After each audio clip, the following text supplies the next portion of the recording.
Terima kasih Anda masih bersama kami di News Screen Morning. PT AKR Korporindo Tbk atau AKRA mencatatkan pertumbuhan pendapatan dan laba bersih pada semester 1 di tahun ini. Perseroan pun akan membagikan dividen interim senilai Rp60 per saham.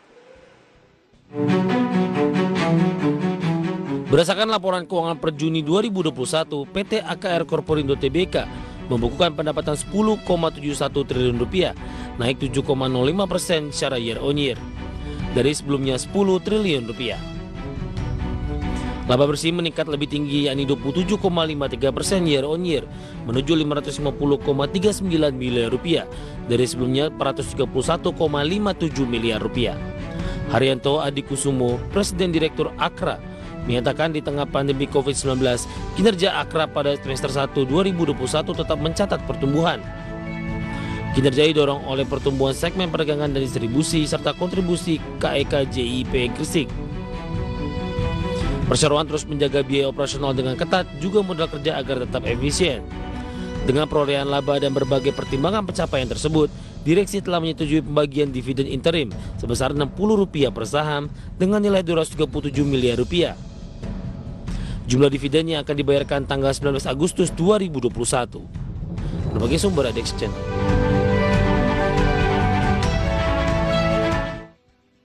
Berikutnya pemirsa, PT Astra Agro Lestari Tbk mencatatkan realisasi produksi CPO di 5 bulan pertama tahun ini mencapai 641 ribu ton.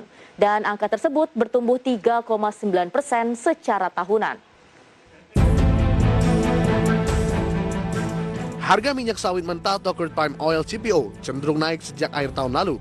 Di tengah tren pergerakan positif, PT Astra Agro Lestari Tbk atau emiten dengan kode saham AALI masih menjaga tingkat produksi. AALI menargetkan produksi CPO dari kebun inti pada tahun ini bisa tumbuh sekitar 5% dibanding realisasi tahun lalu. Sampai Mei 2021 lalu, realisasi produksi CPO AALI baik dari kebun inti maupun kebun plasma di 5 bulan pertama tahun ini sudah mencapai 641 ribu ton.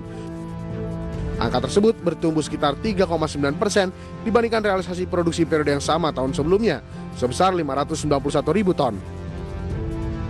Manajemen perseroan mengatakan kenaikan produksi CPO AALI hingga Mei 2021 lalu juga diiring oleh kenaikan pasokan tandan buah segar dari pihak ketiga sebesar 26,3%. Dari Jakarta, tim liputan IDX Channel. Ya pemirsa, emiten barang konsumer PT Mayora Indah Tbk akan membagikan dividen kepada para pemegang saham senilai Rp52 per saham. Keputusan dihasilkan dari rapat umum pemegang saham tahunan yang digelar 23 Juli 2021. Dikutip dalam paparan publik perseroan, Direktur Keuangan PT Mayora Indah Tbk, Hendrik Polisar, mengatakan dividen tunai akan dibagikan sebesar Rp52 per saham atau sebesar Rp1,162 triliun. Dividen ini merepresentasikan sekitar 55% dari laba perusahaan. Adapun dividen tersebut akan dibagikan pada 3 Agustus 2021 kepada para pemegang saham yang namanya tercatat dalam daftar pemegang saham perseroan pada 4 Agustus 2021.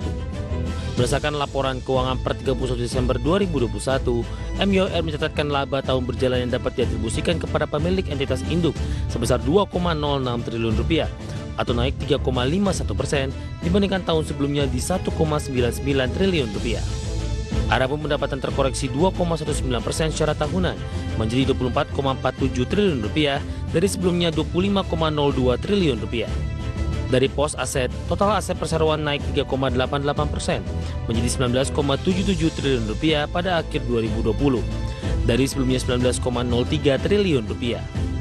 Berbagai sumber reaction.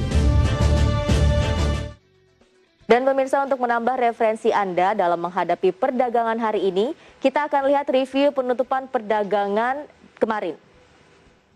Di mana IHSG pada perdagangan Senin 26 Juli 2021 dibuka di level 6.103,33 dan pada penutupan sesi pertama IHSG ditutup di level 6.110,18 dan pada penutupan sesi kedua pemirsa IHSG ditutup menguat 0,08% di level 6.106,39.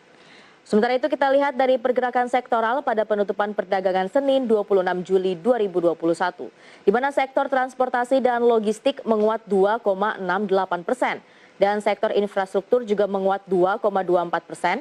Sedangkan untuk sektor industri ternyata melemah 1,63% dan sektor properti juga melemah 0,62%. Berikutnya pemirsa, kita bisa saksikan bersama untuk saham-saham top gainers, di mana ada Antam menguat 0,38%. Kemudian ada BGTG yang menguat 25%, ada Agro yang juga menguat 10,04%, dan yang terakhir ada TOWR yang menguat 19,55%. Dan yang terakhir bisa kita saksikan bersama pemirsa untuk saham-saham top losers, di mana ada BBRI yang melemah 1,03%. Kemudian ada Bank Mandiri yang juga melemah 2,93%. Selanjutnya ada Astra Internasional yang melemah 3,64% dan Unilever yang melemah 2,08%.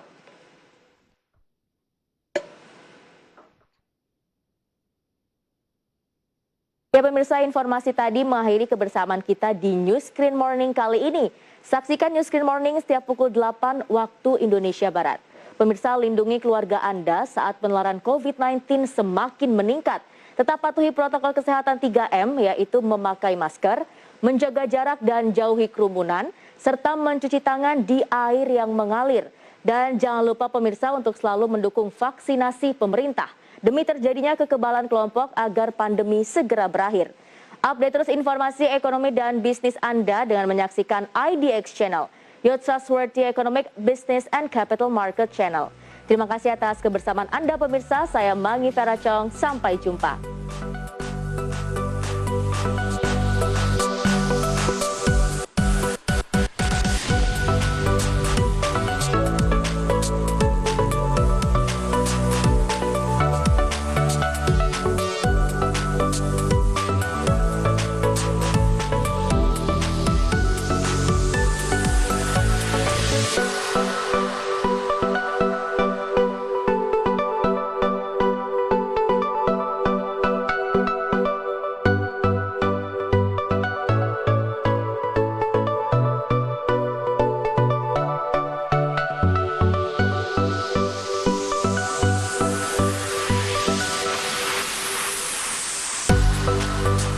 awalnya